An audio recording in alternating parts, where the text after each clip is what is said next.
Sir Martin is the Bill and Bernice Grucock Distinguished Fellow at Hillsdale College, an appointment he received in 2002. Sir Martin was born in London in 1936. He was educated at Highgate School, London, at Magdalen College, Oxford, where he took a first-class degree in modern history, at St. Antony's College, Oxford, where he researched Soviet history, and at Merton College, Oxford, where he earned a doctorate of literature. Having developed an interest in Winston Churchill as a schoolboy, in 1962, Gilbert was selected to be a research assistant to Randolph Churchill, who was writing his father's biography. He was appointed Randolph's successor as official Churchill biographer when Randolph died in 1968.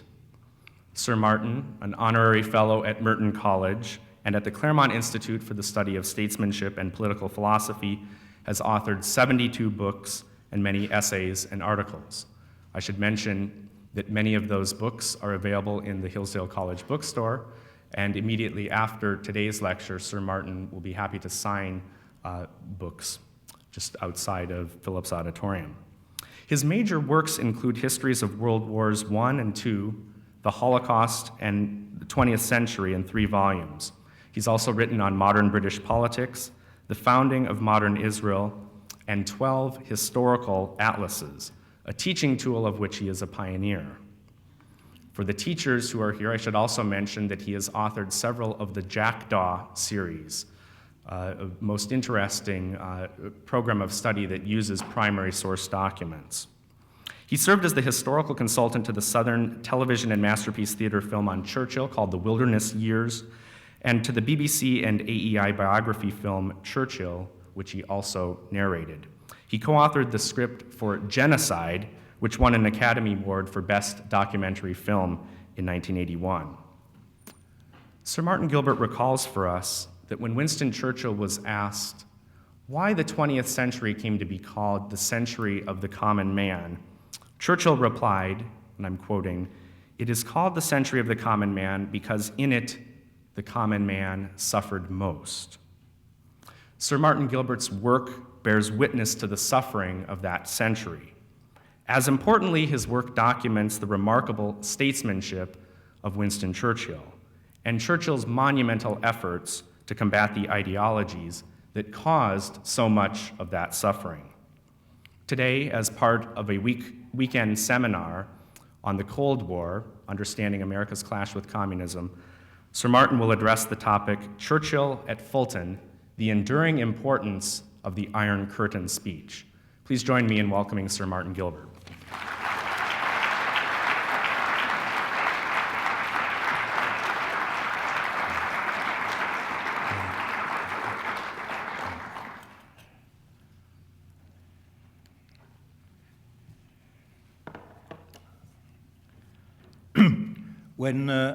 When Churchill entered the gymnasium at Westminster College, Fulton, Missouri, on the 5th of March, 1946, he already had 3 decades of experience of the Soviet Union. Not only what he had read, but what he had done. He was used to saying, "My knowledge, which was bought, not taught." He had learned through hard experience the realities of European politics. In November 1917, at the time of the Bolshevik Revolution, he had been a member of the British government.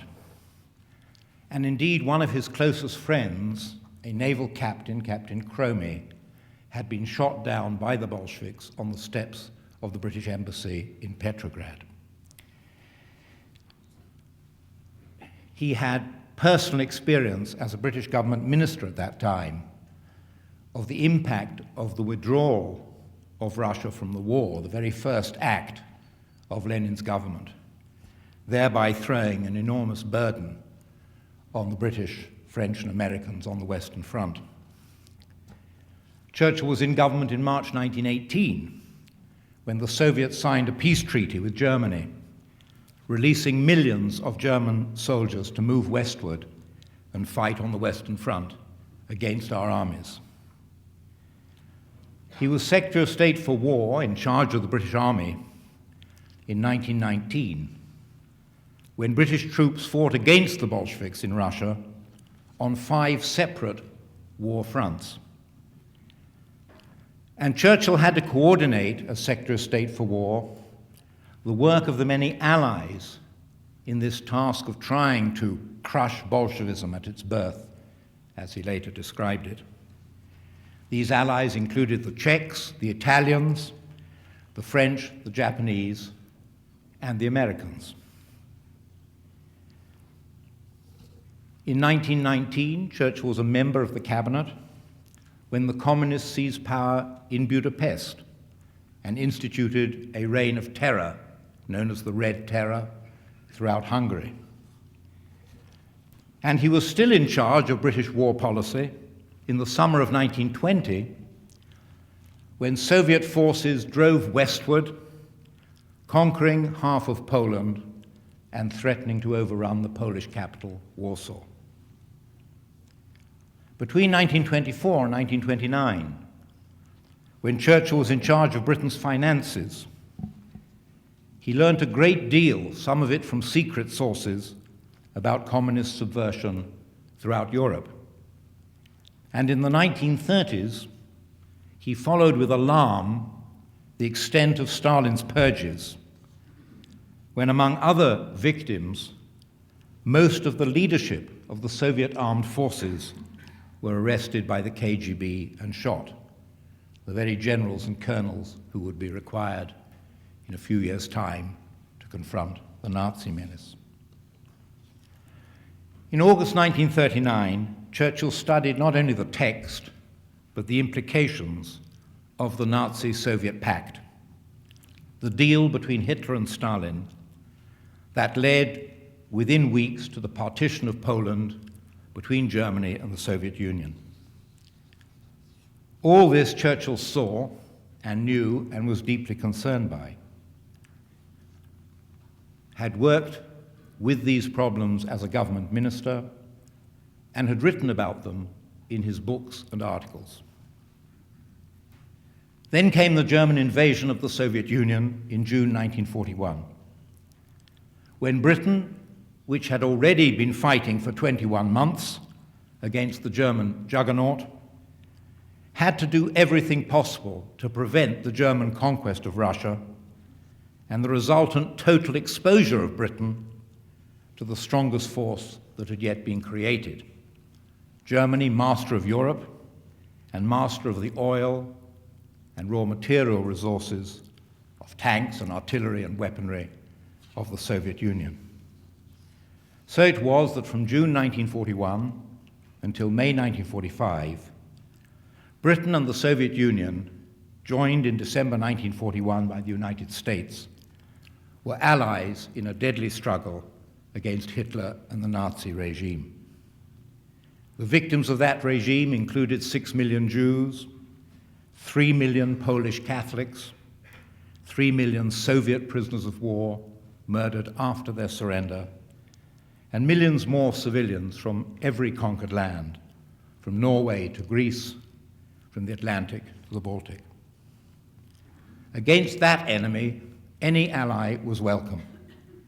And the Soviet Union, once Britain and the United States had helped it to avert defeat by a massive dispatch of arms and weaponry, made its own enormous contribution to the defeat of Hitler on the field of battle.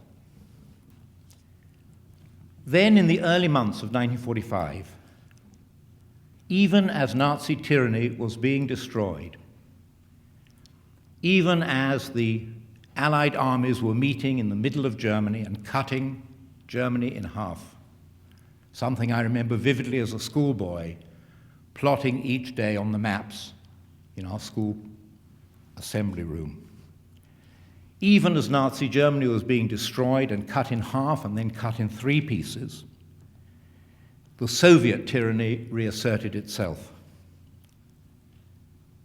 Churchill was deeply shocked, but not surprised, given the Soviet record since 1917. The first blow to what might have been a new world, to what even many Soviet citizens thought might be a new world once Nazism was defeated, was when Stalin went back on his pledge, made in February 1945 at Yalta, to both Britain and the United States, to allow free elections and an independent government in post-war Poland. Britain had gone to war on the 3rd of September 1939 because Germany had invaded Poland, and it was for the restoration of Polish democracy and Polish freedom that the initial war had been fought. On the 6th of March 1945, Washington and London learnt that 4,000 Poles, loyal to the Polish government in exile in London or active in the non-communist underground forces in Poland that had until a few days earlier been fighting the Germans, had been seized by the Soviets. 4,000 men and women deported immediately to labor camps in Siberia, to the notorious Gulag. For the first time in Soviet history, the power of Soviet tyranny was being asserted beyond the borders of the Soviet Union.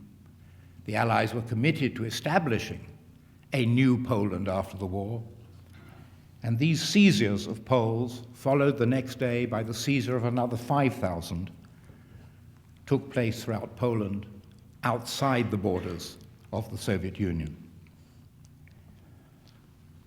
These seizures caused a shockwave in London and in Washington.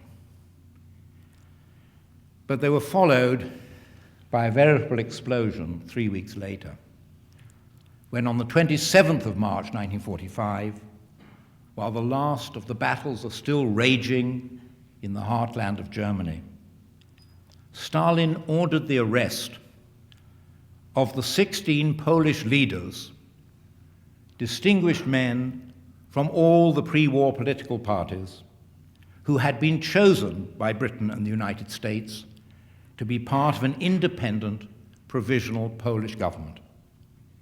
These 16 men, who had gathered in Warsaw, were the symbol of an imminent free Poland. The Soviets invited them to a conference, and when they reached a small town, Pruszków, near Warsaw Airport, they were arrested, flown to the Soviet Union, and imprisoned in the Lubyanka prison, the headquarters of the KGB. The date of the arrest of the 16 Polish leaders, the 27th of March 1945, marks the true start of the Cold War.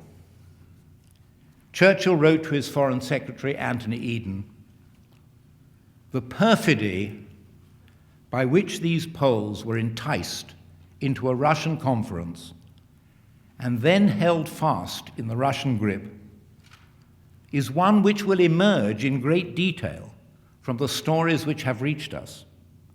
And there is no doubt that the publication in detail of this event, upon the authority of the great Western Allies, would produce a primary change in the entire structure of world forces."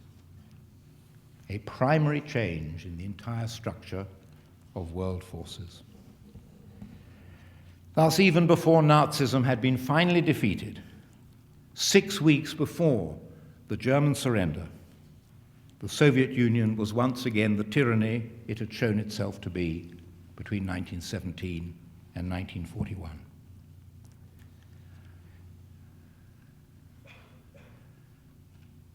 The old war and the new, the hot war and the cold, became inextricably and terribly mingled. On the day after the arrest of the 16 Poles, on the 28th of March 1945, Churchill learnt that Eisenhower, the supreme commander of the Allied forces in the West, had agreed with the Soviet High Command that the Soviets and not the Western Allies, would take Berlin and would take Czechoslovakia. This decision, Churchill wrote to Eisenhower, does not appear to me correct. And he argued very strongly that the United States should not withdraw its troops, as Eisenhower was committed to do, and as America did, from Prague and from Western Czechoslovakia, and that it should try to reach Berlin, which was within its power, but which Eisenhower declined to do. His agreement with the Soviet High Command, Eisenhower's agreement, was of course part and parcel of the hot war, of the war against Nazi Germany. But Churchill appealed to Roosevelt to see that there was a new factor now in place, that there had been, as he had put it to Eden, a primary change in the entire structure of world forces. But Roosevelt at that time, as we now know, was far too ill to involve himself in any way in this dispute. Indeed, he died 14 days after Churchill's appeal reached him.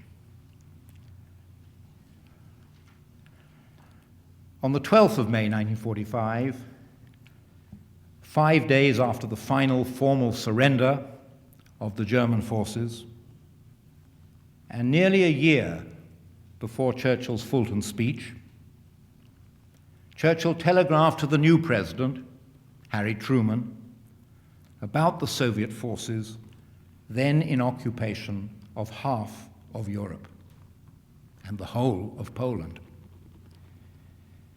And Churchill wrote to the new president, "An iron curtain is drawn upon their front. We do not know what is going on behind." So nearly a year before the Iron Curtain speech, the Iron Curtain was part of Churchill's perception of what had happened. And most importantly and terribly, we do not know what is going on behind.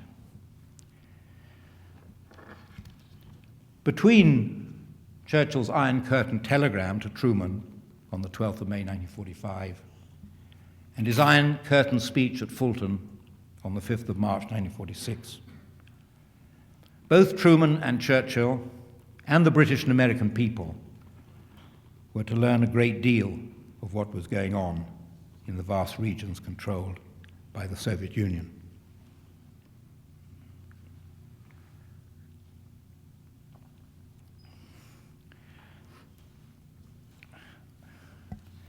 At first, it was not entirely easy for Truman and Churchill to get on the same wavelength. At the end of May 1945, Truman suggested that in order to resolve the impasse which had developed, he, Truman, should meet with Stalin one-to-one, with Churchill excluded. And as he said to Churchill, of course, I'll inform you of everything we discuss. Churchill replied, "It must be remembered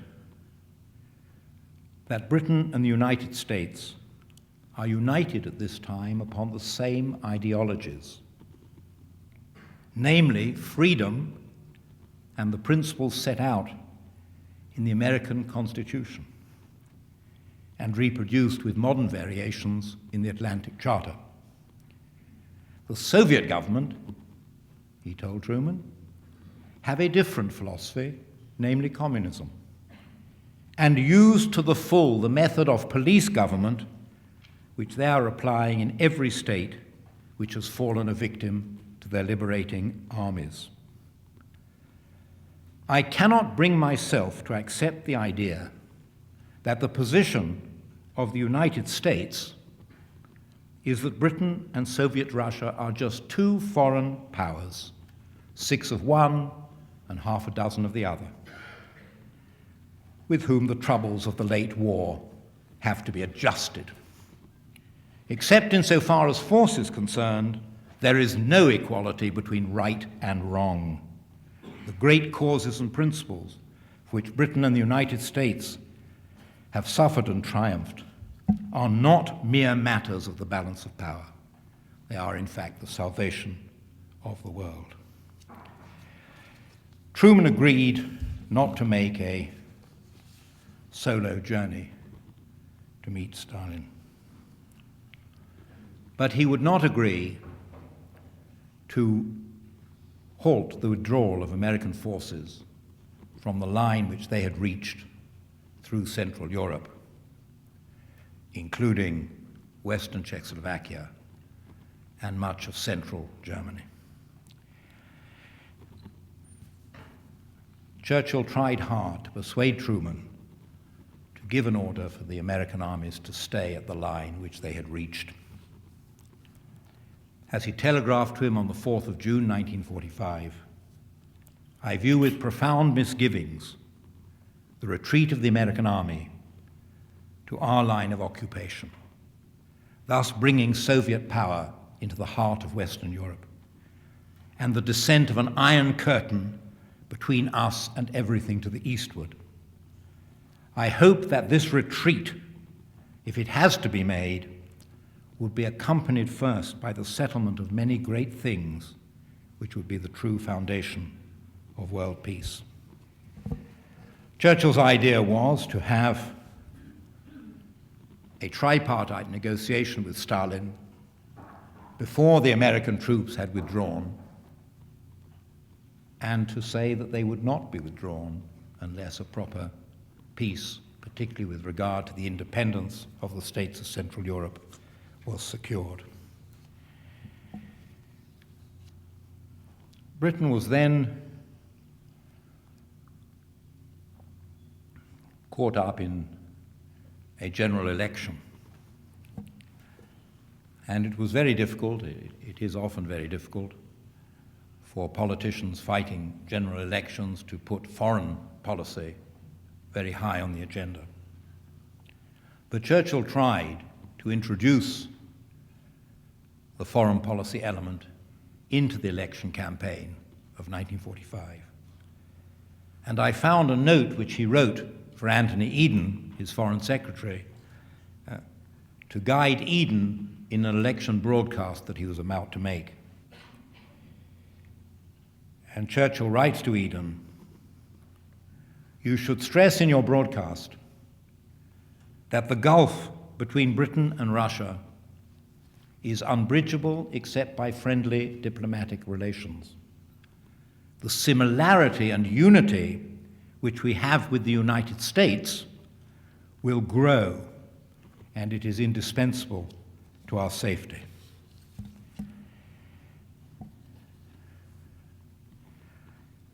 The tripartite meeting was held while Churchill was still Prime Minister, but after the election. It was held in Potsdam, just outside Berlin, one of the few German cities that had not been virtually obliterated by 3 years of Anglo-American bombardment.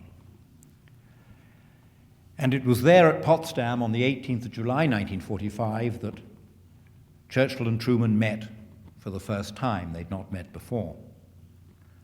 And they met prior to the sessions which they would have with Stalin.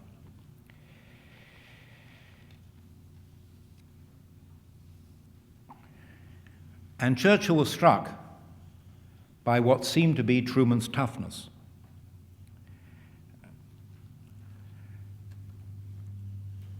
Truman said to Churchill that he intended to press with severity the need of the true independence of the states that had fallen under Russian control in accordance with free, full, and unfettered elections.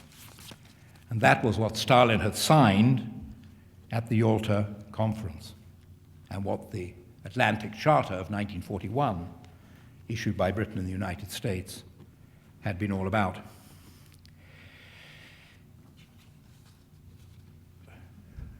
The meeting at Potsdam was interrupted by the results of the British general election being announced. Truman left Potsdam to visit United States troops in the Frankfurt area, and Churchill returned to Britain to hear the results of the general election. And the results were that the Conservative Party, which had so appallingly neglected Britain's defences between 1933 and 1939, a point which Churchill had made more strongly than any other politician during those years, the Conservative Party was defeated at the polls, and the Labour Party came to power.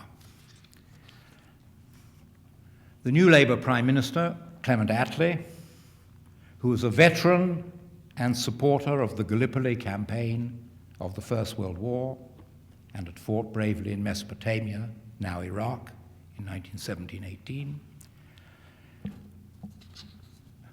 adopted completely the view Churchill had been putting forward, that it was essential to have free and unfettered elections throughout the Russian-occupied regions, and he was supported in this by Truman when the conference reconvened. But Stalin, who became more and more affable, according to the official record, as the discussions went on, more and more friendly, more and more polite, more and more willing to make concessions, made no concessions whatsoever. Of course, Attlee and Truman, just as Churchill and Truman, when they went to Potsdam at the beginning, knew, as Churchill said, that the Bolsheviks are crocodiles, a phrase which got me into some trouble when I produced it in Russian at the Soviet Ministry of Defense in a talk I gave in 1985. Bolsheviki krokodili.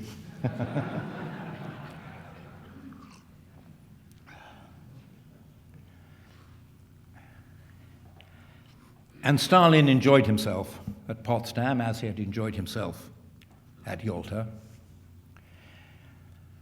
When he was pressed to allow free elections in Poland and to do so within a year, he said, why wait a year? Why not have them in 6 months or even less? Of course, he had no intention of holding them at all.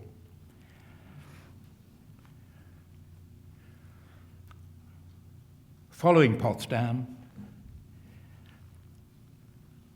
the imposition of Soviet control throughout Eastern Europe, with the exception of Czechoslovakia, was complete.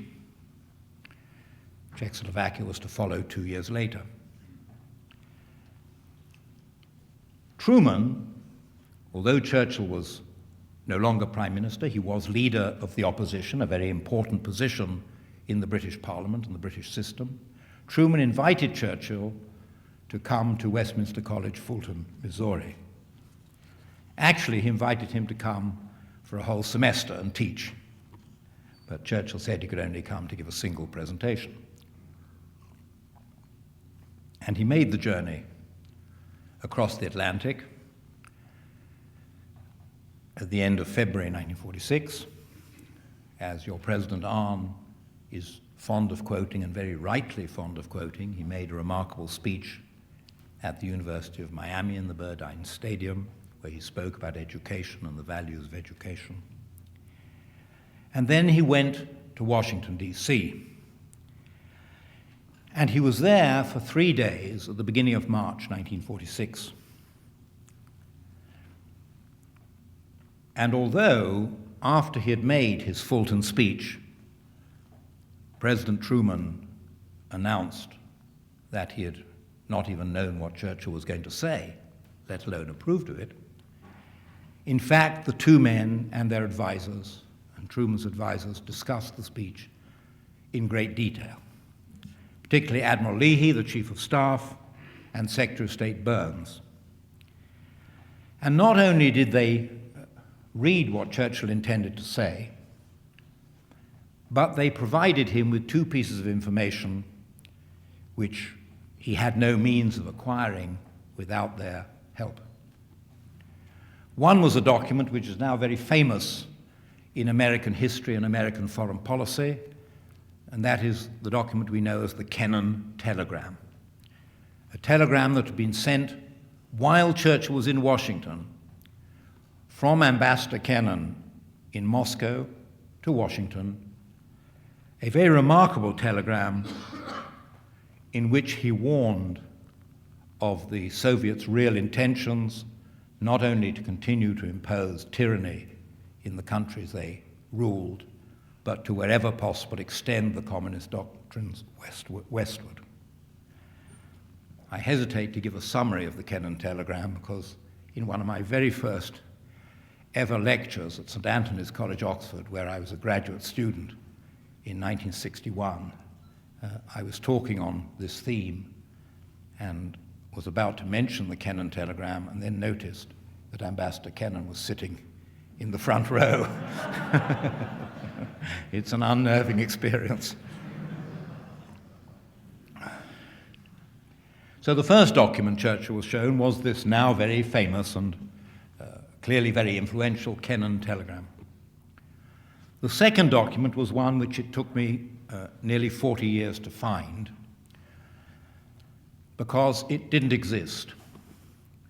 The Turkish ambassador in Moscow had sent a top-secret cable to the Turkish foreign minister in Ankara, the Turkish capital. And this, too, was on Truman's desk in the White House when Churchill was there. Of course,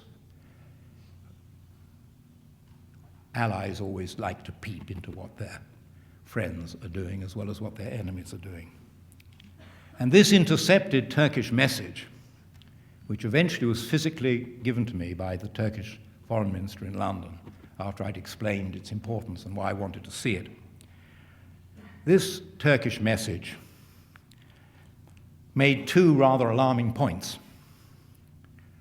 The first, that the Soviet Union intended, the ambassador had been informed this that day in Moscow, the Soviet Union intended to renege on its agreement to withdraw all its forces from northwestern Iran. And secondly, that the Soviet government wished Ankara to know that it considered it would be expedient if the government in Ankara would be replaced by one more amenable to Soviet wishes. It was with this reinforcement to whatever it was he had intended to say that Churchill went to the White House on the 4th of March and drove with Truman from there to Union Station, Washington, for the train journey to Jefferson City, Missouri.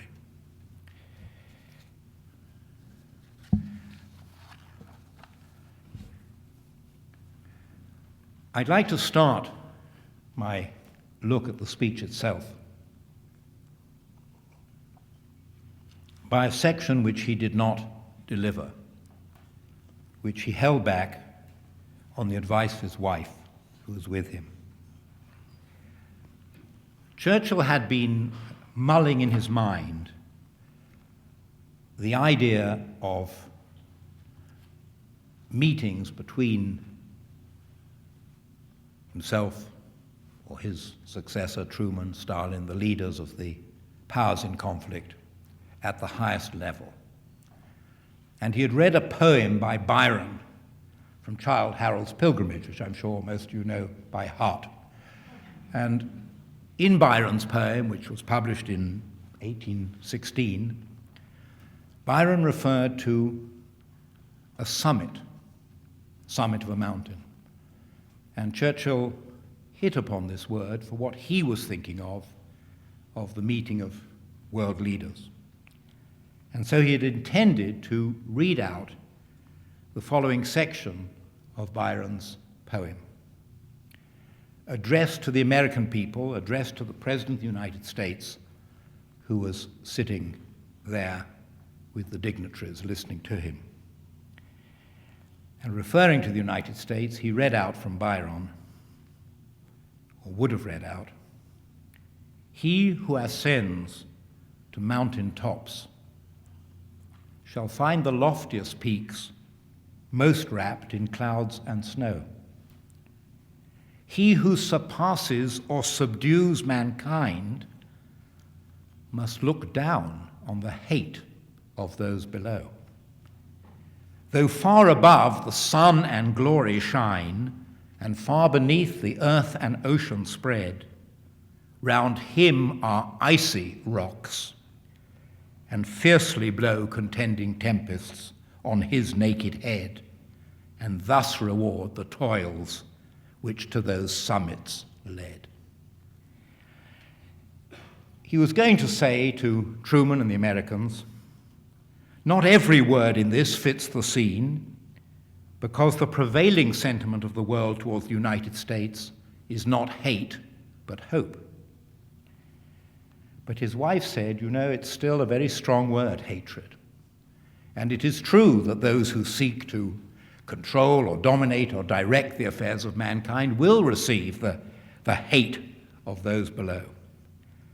And so he set that bit of the poem aside and did not refer to summit as a meeting between the leaders for another 4 years.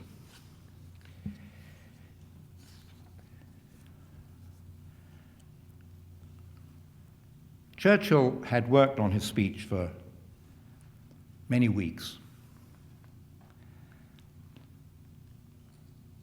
And I read recently somewhere that stated that basically all his speeches at this time in the United States, and he was to make 4 in all during this visit, were just recycled versions of things he had said in the House of Commons and things he had said before. But this speech, like all of them, was crafted for its purpose.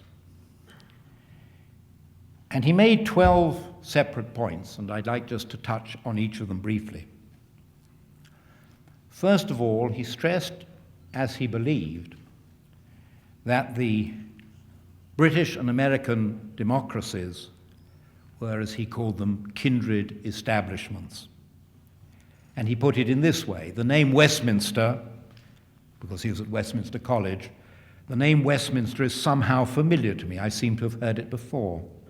Indeed, it was at Westminster that I received a very large part of my education in politics, dialectic, rhetoric, and 1 or 2 other things.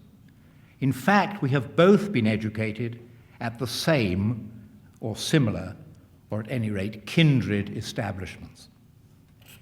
And that was always something very important for him, despite the differences in our systems and our constitutions. Well, Britain doesn't have one yet, but what would be our constitutions, he still felt that this kindred element was central.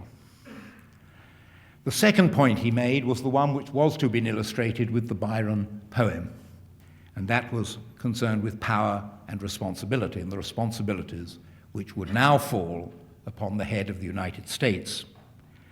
As he said, the United States stands at the pinnacle of world power, and that makes it a solemn moment for the American democracy, for with primacy in power is also joined an awe-inspiring accountability to the future. If you look around you, you must feel not only the sense of duty done, but also you must feel anxiety, lest you fall below the level of achievement. The third point Churchill wanted to make was something he gave a curiously Second World War title to, or flavor to, the overall strategic concept. But perhaps that is very apposite, given that we now call this period in which we are plunged historically the Cold War. And the overall strategic concept, as he explained at Westminster College, is nothing less than the safety and welfare, the freedom and progress of the homes and families of all the men and women in all the lands. And he then set out how it was the obligation of the victor powers, the Western victor powers, Britain and the United States in particular, to provide, as he put it, a shield from these 2 giant marauders, war and hunger. And he expatiated on that, and he ended his overall strategic concept with the words, the supreme task and duty of Britain and the United States is to guard the homes of the common people from the horrors and miseries of another war. Churchill also raised, as his fourth point, a practical matter. And one has to remember, and I think my introduction really made that clear, that Churchill had a great deal of experience. He went back a long way as somebody who'd been at the center of events. And in 1919, at the end of World War I, he had pleaded with his colleagues to create what was then called the League of Nations, with teeth that could be enforced against a dictatorial or tyrannical or aggressive power. And the teeth he wanted was an international air force. And so at Fulton, 25 years after he'd first raised this proposal, he again said that he would like an international air force created, this time under the auspices of the United Nations, which at that time was an association of the victor powers, not as it is today, a sludgy amalgam of everybody. And he said, "I devoutly trust it may be done forthwith." The fifth point he dealt with is very important because those who, in the American and British press and in the Congress and the British Parliament, were to call Churchill's Fulton speech a call for war, missed this rather central theme, which was non-interference. And it's interesting to read this today. It is not our duty, at a time when difficulties are so numerous, to interfere forcibly in the internal affairs of countries, but we must never cease to proclaim in fearless tones the great principles of freedom and the rights of man. These are the joint inheritance of the English-speaking world, and which through Magna Carta, the Bill of Rights, the habeas corpus, trial by jury, and the English common law find their most famous expression in the American Declaration of Independence. So we had to proclaim these rights, but it was not our duty to interfere forcibly. And he never advocated a preemptive war or a war against the Soviet Union or against the Soviet occupations. And then he came to this famous passage, so often and rightly reproduced, in which he used the Iron Curtain phrase he had used 3 times earlier with President Truman. From Stettin in the Baltic to Trieste in the Adriatic, an Iron Curtain has descended across the continent. Behind that line lie all the capitals of the ancient states of Central and Eastern Europe. And then he listed the capitals which Stalin's armies had occupied during the previous year: Warsaw, Berlin, Prague, Vienna, Budapest, Belgrade, Bucharest, and Sofia. And he pointed out that Athens alone had not been subjugated, and this had been because of his own initiative at Christmas 1944, in fact on Christmas Day 1944, to break off his own Christmas celebrations and fly to Athens and to secure an agreement among the democratic and communist forces for the establishment of an all-party government in Greece.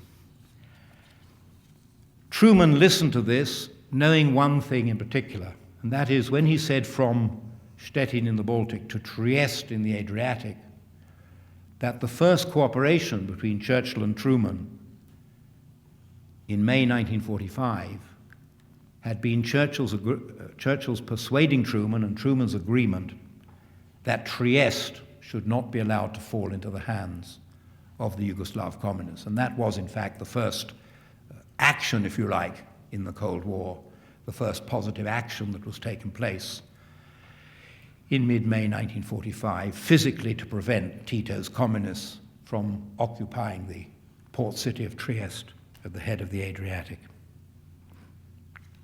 Then Churchill made a very cryptic and almost meaningless reference to the two pieces of information he'd been given in the White House. He said, "Turkey and Persia are both profoundly alarmed and disturbed at the claims which are being made upon them and at the pressures being exercised by the Moscow government." Of course, he couldn't say what those claims and pressures were. And then he reminded his listeners of what the war had been about. This was his 8th point. This is certainly not the liberated Europe we fought to build up. And he added, nor is it the one that contains the essentials of permanent peace.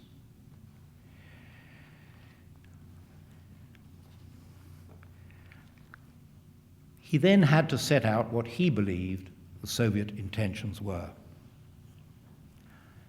And a direct line runs from this paragraph of his speech to President Reagan's Strategic Defense Initiative and to the collapse of the Soviet Union.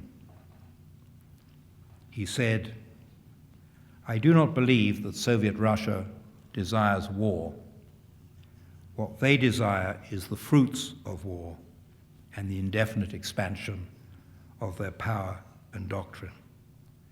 But what we have to consider today, while time remains, is the permanent prevention of war and the establishment of conditions of freedom and democracy as rapidly as possible in all countries.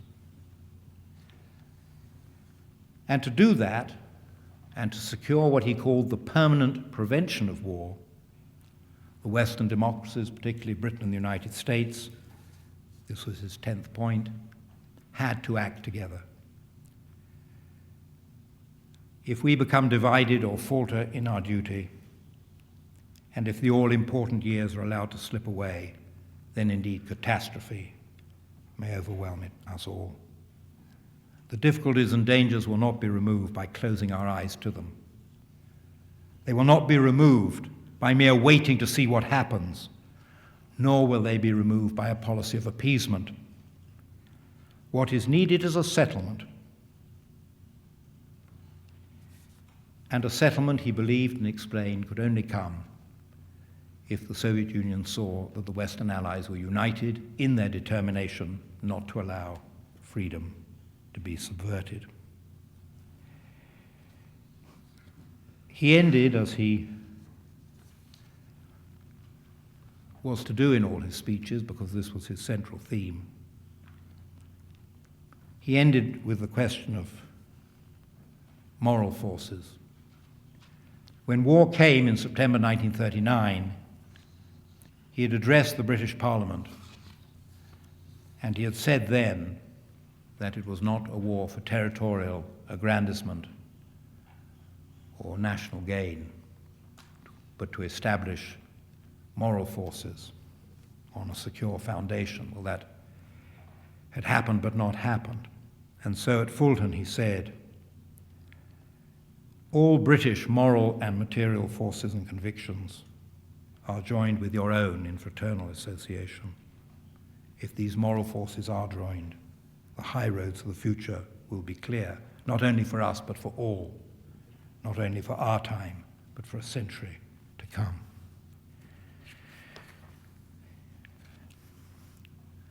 The speech was severely criticized.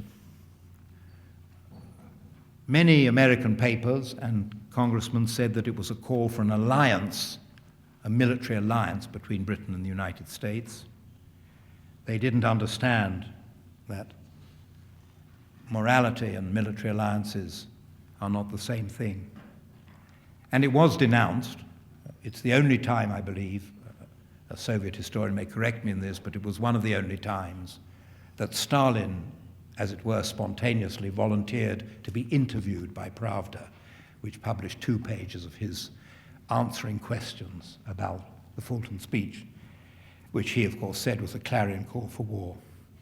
Churchill was very concerned by the hostile American response, and particularly distressed that President Truman announced that he had not known what Churchill was going to say in advance and had nothing to favor it. And shortly before he left the United States, he spoke in New York to answer these American criticisms. And he said, "I have never asked for an Anglo-American military alliance or treaty. I have asked for something different, and in a sense, I'm asking for something more. I ask for fraternal association, free, voluntary, fraternal association. I have no doubt that it'll come to pass as surely as the sun will rise tomorrow. Nothing can prevent Britain and the United States drawing ever closer to one another, and nothing can obscure the fact that in their harmonious companionship lies the main hope of a world instrument for maintaining peace on earth and goodwill towards men." He wanted Britain and the United States to work together, but he understood that Britain had to take second or third or fourth or fifth place in the pecking order of nations.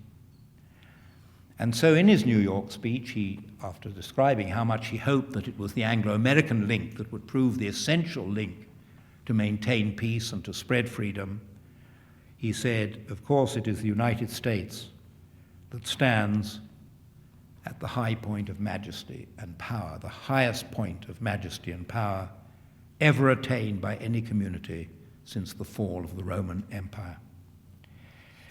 And then he reiterated what he'd said at Fulton, that with these powers come great responsibilities. At first, Churchill felt that Truman was not responding to the needs of the confrontation with the Soviet Union. I found a fascinating remark which he made in Parliament, where he was also under great attack for positing some great Anglo-American unity which didn't exist because the Americans weren't interested, the Americans were returning to isolationism. And as you know, tragically, Truman secured the passage of the McMahon Act on the 1st of August 1946, which withdrew the joint consultation between Britain and the United States on the development of nuclear weapons. That was an extraordinary act by the Congress to pull away from an agreement reached between Britain and the United States during the war that the two would work together in perpetuity for anything connected with the development and use of atomic power. But still, Churchill was always an optimist, and as he said to the House of Commons,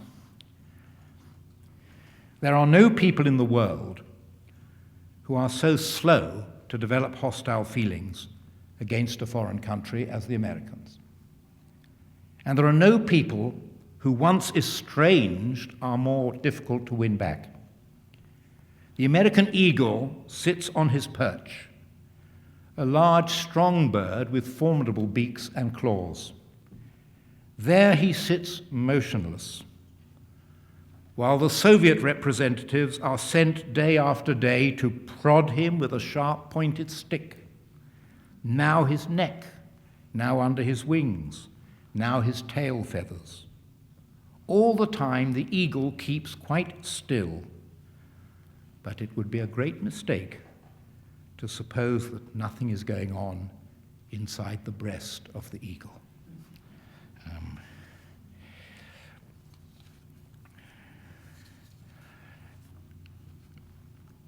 A turning point came in the fulfillment, if you like, of the Fulton speech, when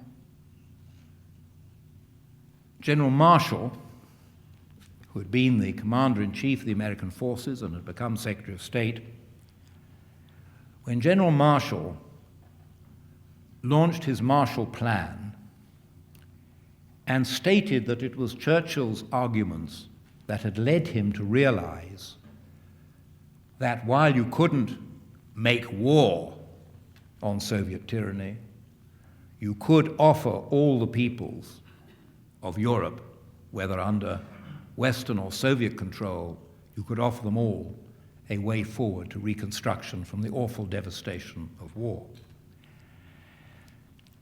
And the launching of the Marshall Plan was intended to follow up the Fulton speech and Churchill's presentation of the spread of freedoms throughout Europe. Only Czechoslovakia, of those eastern countries which had not yet quite fallen under Soviet control, accepted it, and one by one, the other countries, Poland, Hungary, Yugoslavia, were forced by the Soviets to reject it. But it was a start. And then, on the 12th of May 1947, came the culmination, only a year and a bit after Fulton, when Truman introduced what is known as the Truman Doctrine. And here again, using some of Churchill's phrases, he said that the United States would not realize its national objectives unless, as he put it, it is willing to help free people to maintain their institutions and their national integrity against aggressive movements that seek to impose upon them totalitarian regimes.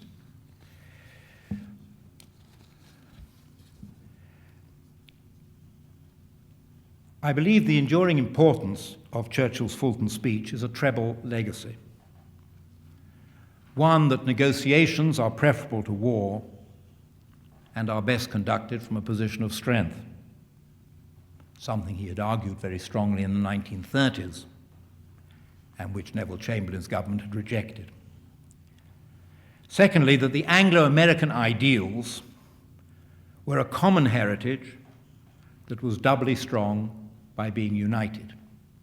And again, it's interesting that before World War II, Neville Chamberlain's government, much to Churchill's distress, had rejected several initiatives from the United States offering to involve itself in the growing turmoil of Europe as Hitler became more and more powerful. And thirdly, his belief that the human spirit can overcome the worst of tyranny and oppression. And my penultimate quotation from Churchill is in regard to that. He believed in moral forces. He believed in the rightness of liberal democracy. And he believed that the captive peoples of Eastern Europe would not be liberated, as he said in the Fulton speech. There would not be military action to liberate them. This was not a call for war against tyranny and in favor of liberation, but that it would happen by other means. And this is what he said in the United States when he spoke at MIT, came back to America to speak at MIT on the 31st of March, 1949.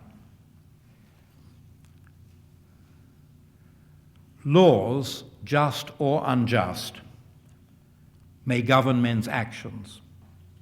Tyrannies may restrain or regulate their words. The machinery of propaganda may pack their minds with falsehood and deny them truths for many generations of time. But the soul of man, thus held in trance or frozen in a long night, can be awakened by a spark coming from God knows where, and in a moment the whole structure of lies and oppression is on trial for its life. People in bondage need never despair. Let them hope and trust in the genius of mankind.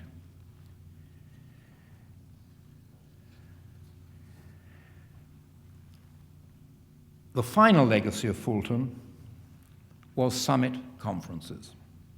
Again, running through the speech, which incidentally he had given the title, The Sinews of Peace, running through this speech was the call for sitting down and negotiating and discussing. When the Korean War broke out, he said to Parliament, the British Parliament, "To jaw is better than war. talking is better than fighting. And on the 15th of February 1950, 5 years after the Iron Curtain had begun to manifest itself amid the defeat of Nazism, he spoke in Edinburgh and used the word summit for what he believed was essential to move the world forward from Cold War confrontation to freedom. And I'd like to end with his remarks at Edinburgh. And they took place, interesting considering where we're sitting here today, they took place at the height of a British general election campaign.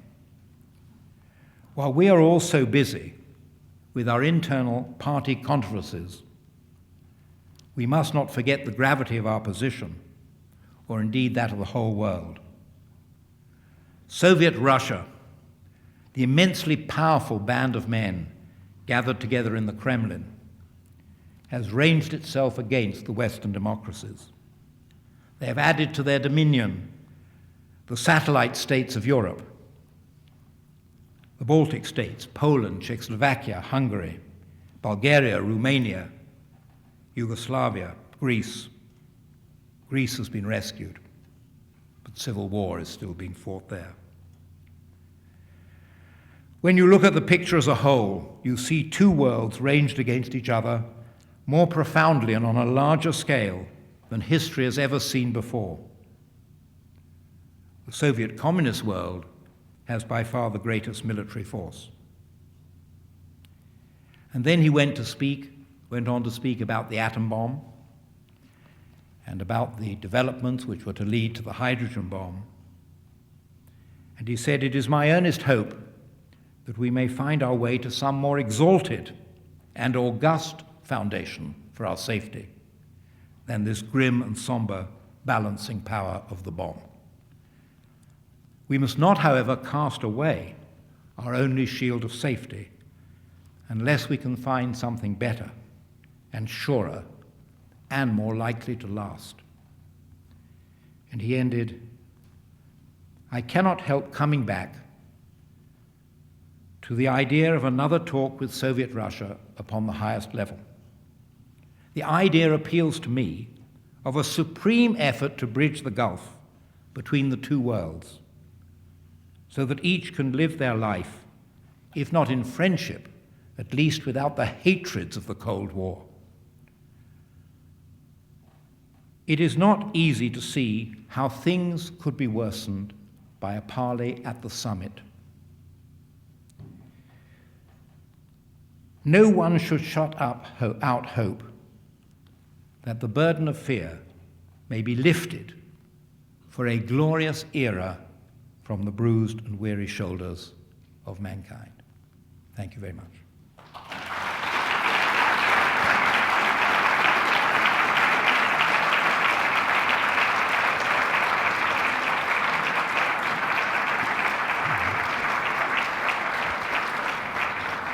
We now have a few minutes for a few more questions. We're going to go with student questions first, but extend to some of the participants in the seminar.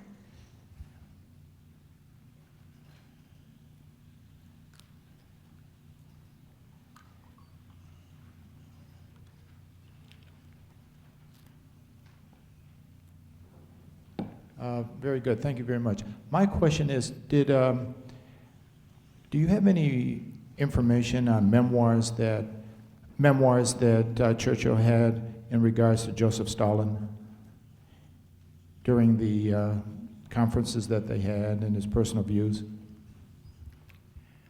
Yes, this was the question. Do I have any evidence of Churchill's memories or reflections on Stalin at the various conferences? Well, he had many.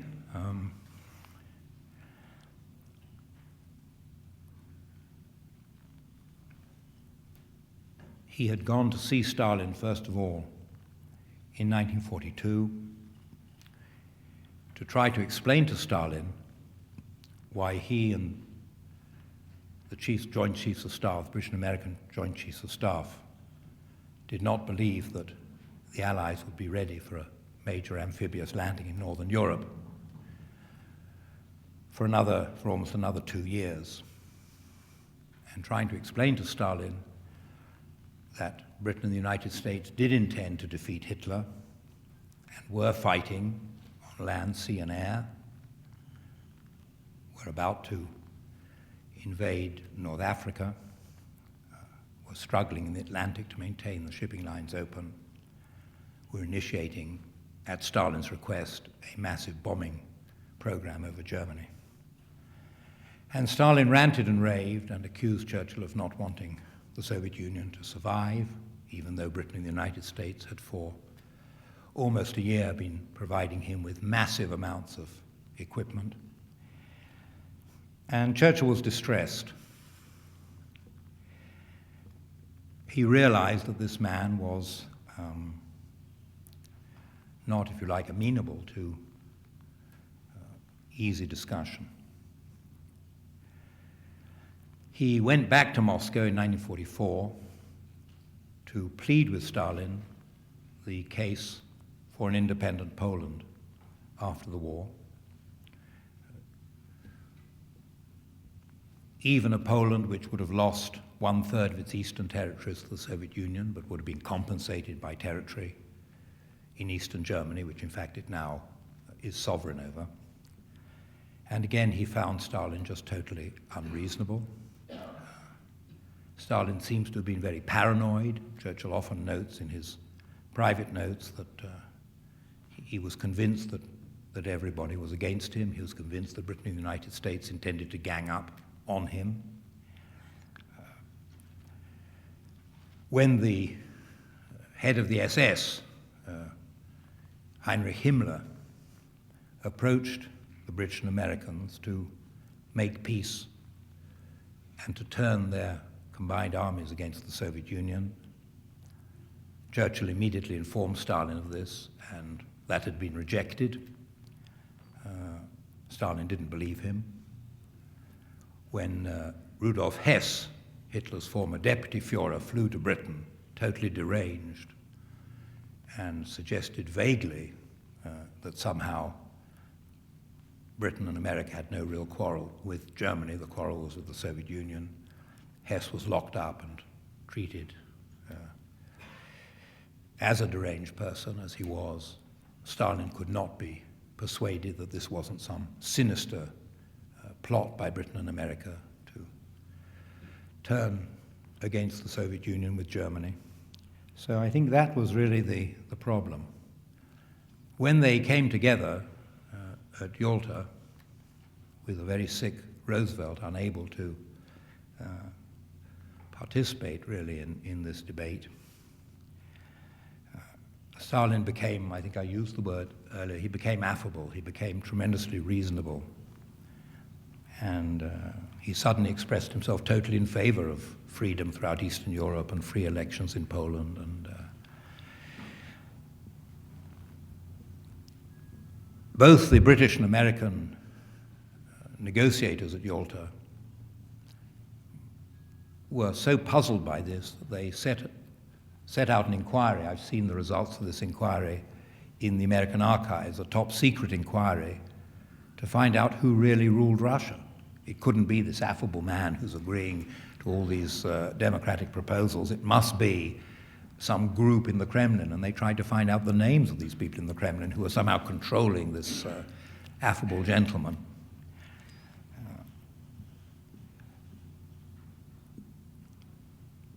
So that, I think, is the answer. He tried, as everybody who met Stalin tried, to get the measure of the man, and they found him very vindictive, very paranoid, very suspicious, very devious.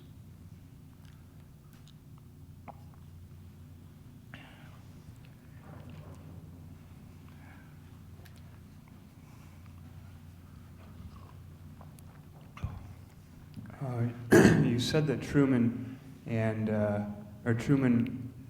readily removed U.S. troops from the line that they had developed immediately after World War II, away from the Russians.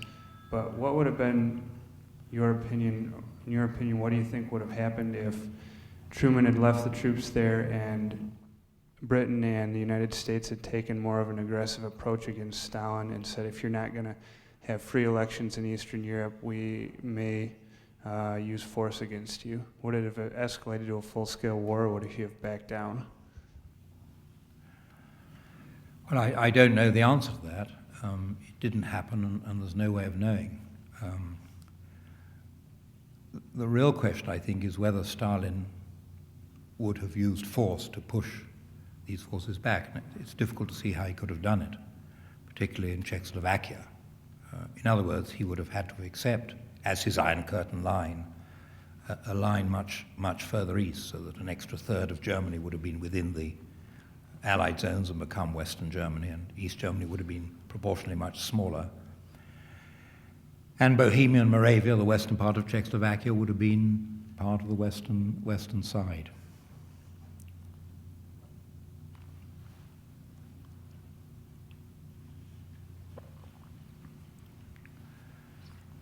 The defense which Eisenhower gave, it was quite extraordinary, really.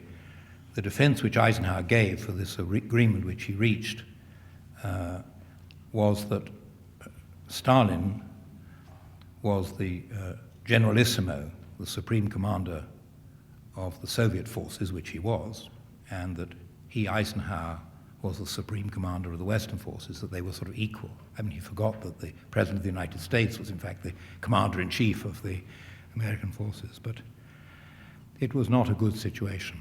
It was, essentially an agreement between a military man who didn't have the root of the political matter in him, with military men on the Soviet side who knew exactly what their political goals were.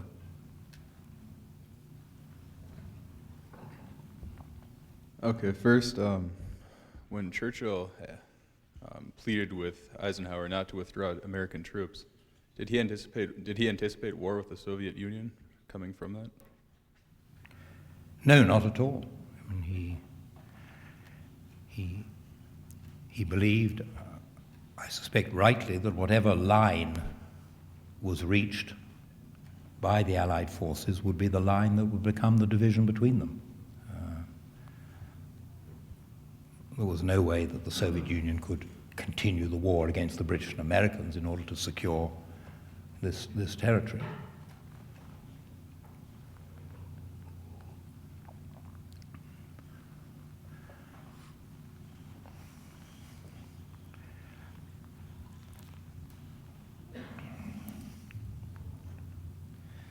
It seems that one of the great things about Churchill's character was his ability to use the time when he was in opposition, when he was outside, excluded from the government. I wondered if you could address a bit the idea of the loyal opposition and Churchill's principles or understanding of all that.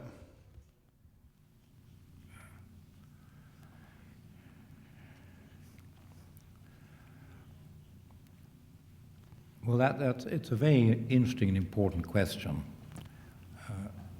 And Churchill had some problems because the period I'm mentioning after the election in 1945, Churchill was leader of his party, leader of the Conservative Party, and therefore he was formally leader of the opposition.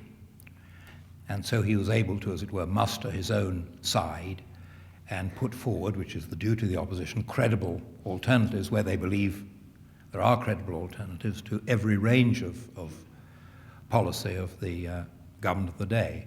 Though it's interesting, for example, that when the Labour government introduced compulsory military service for everybody between the age of 18 and 35 to meet the Soviet threat, Churchill supported that. He made his people support it. So opposition wasn't just to be opposition for its own sake. It wasn't to be fractious opposition. Similarly, although he was very concerned about the nature of Indian independence, when the Labour government brought in its India Independence Act in 1947, he instructed his party to support it because he said independence is such an important thing, it should be the gift of the whole House of Commons, not of any particular party. It shouldn't become a party issue.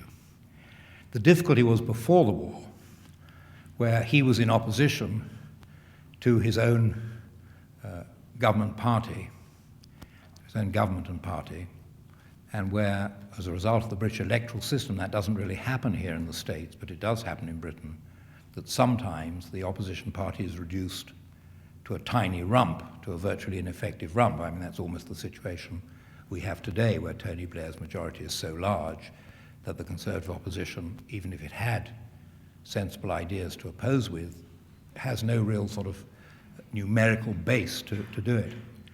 And in the 30s, Churchill was one of a tiny group of people who were opposing the appeasement policy.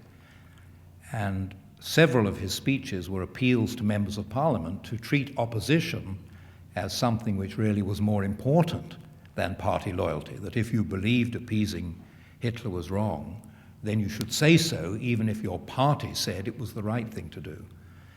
And on one occasion, he divided the House of Commons on an issue relating to national defense, and only 2 members of Parliament went into the opposition lobby with him. That was very much a low point of his political career.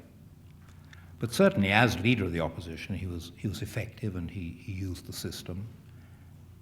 And I suppose looking back over his career, he spent almost as much time in opposition as he did in office or power. I mean, his great opposition days between 1902 and 1905, when he again led the opposition to his own party, favoring free trade against tariffs, was quite a remarkable period in his career.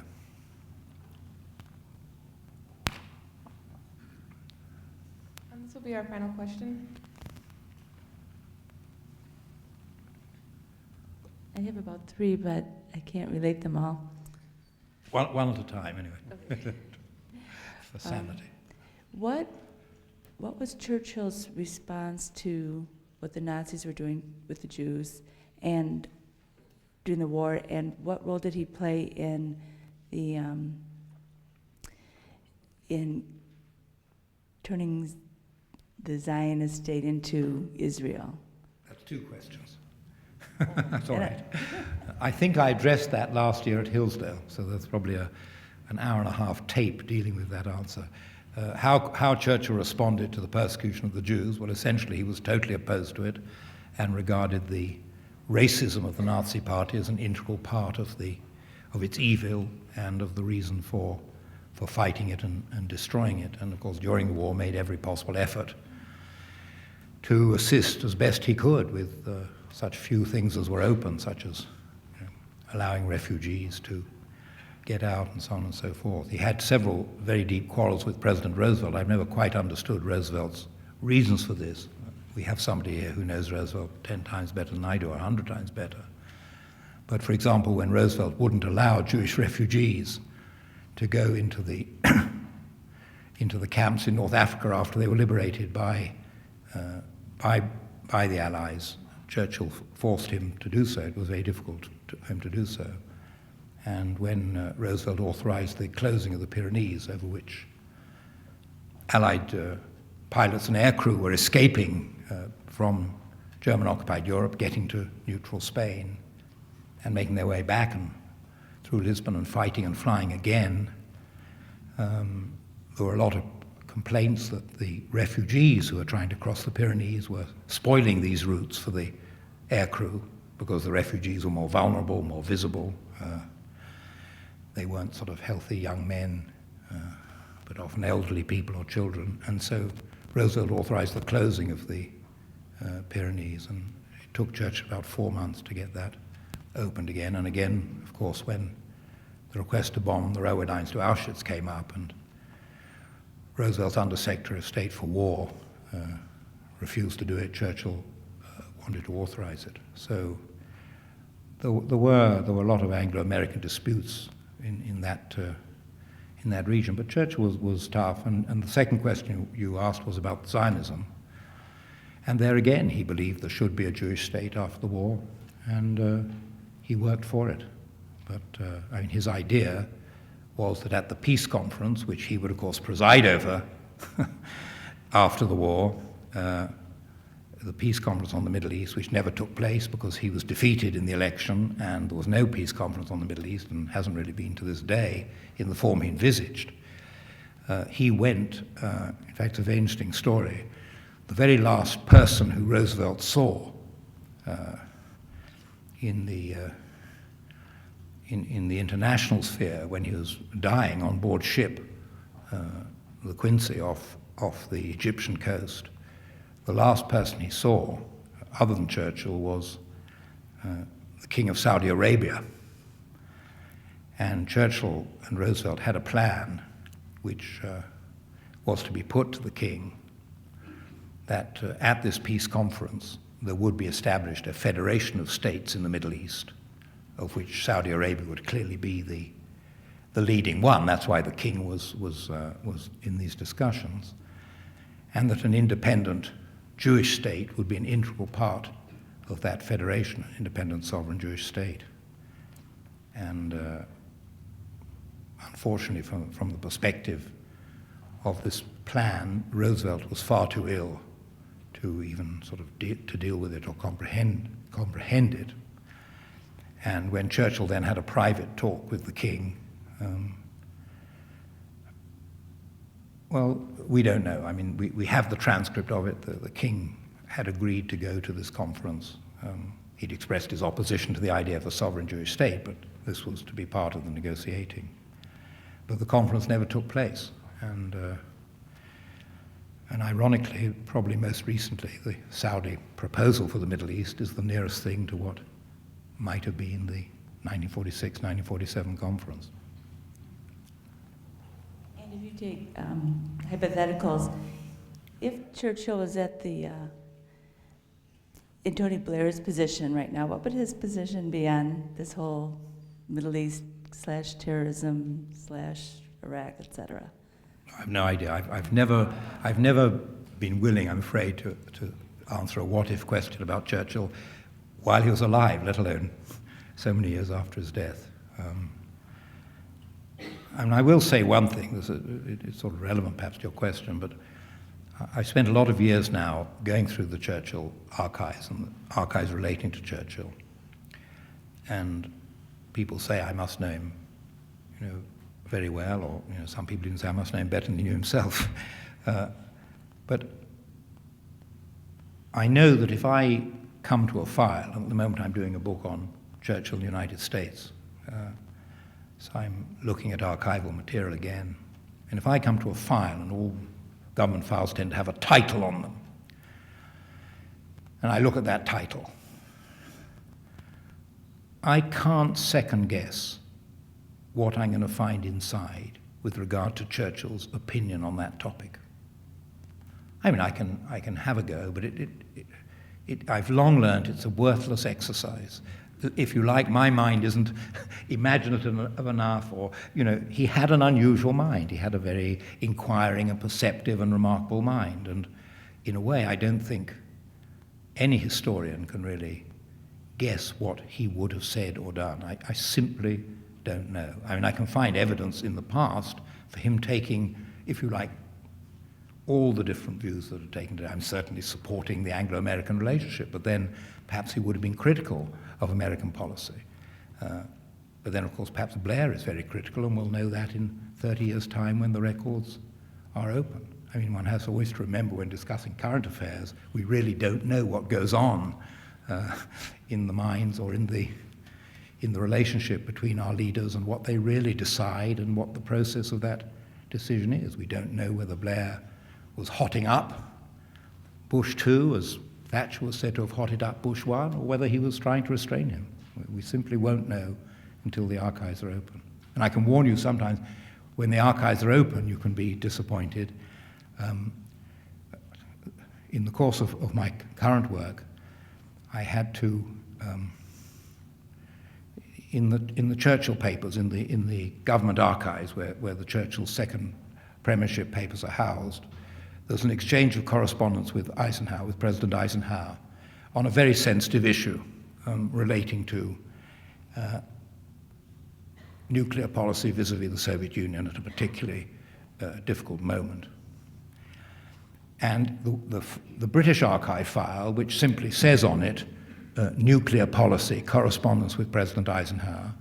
This is 1952. And then it says closed until 2052, right? So, you know, I was born in 1936, so chances are I'm not going to see that. But I then discovered from your wonderful National Archives here that this letter, which had been classified, likewise closed in the National Archives, had been, according to the document I got, partially declassified. So I wrote off for it, and it came to me, and I opened it, and there, to my excitement, was the letter from Churchill to Eisenhower, 3 pages, 10 Downing Street, the correct date, "My dear Ike," in his lovely, neat handwriting, then 3 pages blacked out by the censor, "Yours ever, W." Partially declassified. So I can't guess what was in it. Right? So, okay, good, okay.